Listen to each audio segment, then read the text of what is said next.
இன்றைக்கி நம்ம எல்லாருக்குமே ரொம்ப பிடிச்ச எக்கை வச்சு ஒரு சூப்பரான ஒரு டிஷ் பார்க்க போகிறோம். இது என்னென்னா எக் ஃப்ளஃபின்னு சொல்லுவாங்க. இது எப்படி செய்யலான்னு பார்க்கலாம். ஓகே, ஃபஸ்ட்டு வந்துட்டு இன்றைக்கி நான் ஒரு 2 முட்டை எடுத்திருக்கேன். முட்டையில் இருக்க வெள்ளைக்கருவு தனியாகவும் மஞ்சக்கருவு தனியாகவும் நம்ம இந்த மாதிரி பிரித்து எடுத்து தனியாக எடுத்து வச்சுக்கலாம். நீங்கள் எத்தனை முட்டை வேணாலும் யூஸ் பண்ணிக்கோங்க. ஆனால் இந்த 2 முட்டை நான் இன்றைக்கி போட்டதே ரொம்ப நல்லா ஃப்ளஃபியாக வந்திருக்கு. அதோடைய வீடியோ தான் இப்போ உங்களுக்கு நான் காட்டுறேன் பாருங்கள். நான் தனித்தனியாக இதனுடைய மஞ்சக்கருவியும் வெள்ளைக்கருவியும் தனியாக எடுத்து வச்சுக்கிட்டேன். இப்போ என்ன பண்ணுறேன்னா, நான் இதை வெள்ளைக்கருவு இருக்குது பார்த்தீங்களா, அது வந்து இந்த மாதிரி விஸ்க வச்சு இந்த மாதிரி நல்லா பீட் பண்ணி எடுத்துருக்கேன். உங்களுக்கு பீட் இருந்ததுன்னா உங்களுக்கு இன்னுமே அது ரொம்ப ஈஸியாக போயிடும். ஸோ இந்த மாதிரி நம்ம நல்லா இது பண்ணிக்கிட்டே இருக்கணும். நான் உங்களுக்கு வீடியோ காட்டுறேன். ஒரு 10 மினிட்ஸ் கழித்து பார்த்தீங்கன்னா இந்த மாதிரி நல்லா ஒரு ஸ்னோ மாதிரி இருக்கும். பார்க்கவே ரொம்ப அழகாக இருக்கும். பார்த்தீங்களா, ஒரு 10 மினிட்ஸ் நான் விடாமல் இதை அடிச்சிக்கிட்டே இருந்தேன். இப்போ பார்த்தீங்கன்னா உங்களுக்கு இந்த மாதிரி கன்சிஸ்டன்சி கிடச்சிருக்கும். இப்போ அதே மாதிரி மஞ்சக்கருவை எடுத்து வச்சுருக்கோம் இல்லையா, அந்த மஞ்சக்கருவை நம்ம ரொம்ப விஸ்க் பண்ண தேவையில்ல. சும்மா லைட்டாக ஸ்பூன்லேயே நான் வந்துட்டு இந்த மாதிரி நல்லா கலந்துக்க போகிறேன். ரொம்ப இது அடிக்கணும்லாம் தேவையில்ல, அவ்வளோதான் சும்மா. இப்போ பார்த்தீங்கன்னா இன்னும் கொஞ்சம் இது பண்ணால் போதும்.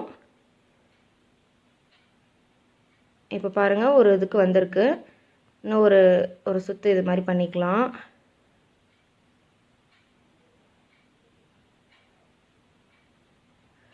அவ்வளோதான். இப்போ இது தனியாக எடுத்து வச்சுக்கலாம். இப்போ நான் என்ன பண்ணுறேன் அப்படின்னா, ஒரு அடிகலமாக இந்த மாதிரி ஒரு பேன் ஏதாவது எடுத்து வச்சுக்கோங்க. அதில் வந்து ஃபுல்லாக நான் ஆயில் அப்ளை பண்ணியிருக்கேன். இப்போ இதில் நான் எடுத்து வச்சுருக்கேன் அந்த மஞ்சக்கருவை இதில் போட்டு அடுப்பு ரொம்ப சிம்மில் வச்சுக்கோங்க. லோ ஃப்ளேமில் தான் இருக்கணும் இது செய்கிறதுக்கு. இப்போ இது லைட்டாக கொஞ்சம் வேறு மாதிரி உங்களுக்கு தெரியும். அந்த சமயத்தில் இப்போது இந்த சமயத்தில் நம்ம இங்கே பார்த்தீங்களா, இந்த ஸ்னோ மாதிரி நம்ம அந்த வெள்ளைக்கருவை நல்லா விஸ்க் பண்ணி எடுத்து வச்சுருக்கோம் இல்லையா, அதை வந்து இது மேலே நான் லேயர் மாதிரி ஃபார்ம் பண்ணிக்க போகிறேன். இப்போது இது நல்லா போட்டுட்டு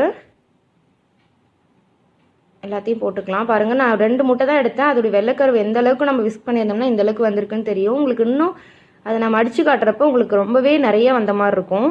ஸோ இது வந்து ரொம்ப லோ ஃப்ளேமில் வச்சுட்டு நம்ம இதை மூடி வச்சுக்கலாம். இப்போ நான் கிட்டத்தட்ட ஒரு 10 மினிட்ஸ் கழித்து நான் வந்து இது ஓப்பன் பண்ணுறேன். பார்த்தீங்களா, அது வந்து எப்படி ஒரு மாவுலாம் ஊற வச்சா மேலே எப்படி புளிச்சு வந்திருக்கும், அந்த மாதிரி நல்லா புஃப்னு உப்பி வந்திருக்கு. இப்போ இந்த சமயத்தில் வந்துட்டு நீங்கள் வந்து இதில் பெப்பர் போட்டுக்கோங்க. நான் வந்து சால்ட் வந்துட்டு அதை விஸ்க் பண்ணுறப்பயே போட்டுட்டேன். அது வீடியோ உங்களுக்கு காட்டல நான். இப்போ வந்துட்டு இந்த பெப்பர் லைட்டாக மேலே அப்படியே தூவி விட்டுட்டு இது நம்ம வந்து இப்போ நான் கட் பண்ணி எடுத்துக்க போகிறேன். கட் பண்ணி அப்படியே மடிச்சுக்கிறேன். அவ்வளோதான். இப்போ பாருங்கள், சூப்பராக வந்திருக்கு. இது நீங்கள் வந்து கருகு மட்டும் விட்டுறக்கூடாது, லைட்டாக லோ ஃப்ளேம்லேயே வச்சுக்கோங்க.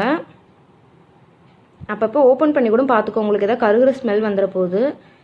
இப்போது இதை நான் அப்படியே எடுத்து மேலே மடிச்சுக்க போகிறேன். பார்த்தீங்கன்னா ரொம்பவே சூப்பராக வந்திருக்கு. இப்போ வந்து நான் உங்களுக்கு பிளேட்டில் மாற்றிட்டு காட்டுறேன் பாருங்கள். இப்போ மேலே வச்சு நான் காட்டுறேன். வா, எவ்வளோ சூப்பராக உங்களுக்கு நான் தொடுறப்பே தெரியும் எந்தளவுக்கு இந்த எக்கு வந்திருக்குன்னு. இது கொஞ்சம் டிஃப்ரெண்ட்டாக இருக்கும். ஆனால் டேஸ்ட் எப்பயுமே முட்டை டேஸ்ட் நீங்கள் நார்மல் ஆம்லேட் போட்டிங்கன்னா எப்படி இருக்குமோ அதே மாதிரி இருக்கும். ஆனால் உள்ளே வந்து உங்களுக்கு ஸ்னோ அப்படியே பஞ்சு மாதிரி இருக்கும் சாப்பிட்றதுக்கு. ரொம்பவே சூப்பராக இருக்கும். நீங்களும் செஞ்சு பாருங்கள்.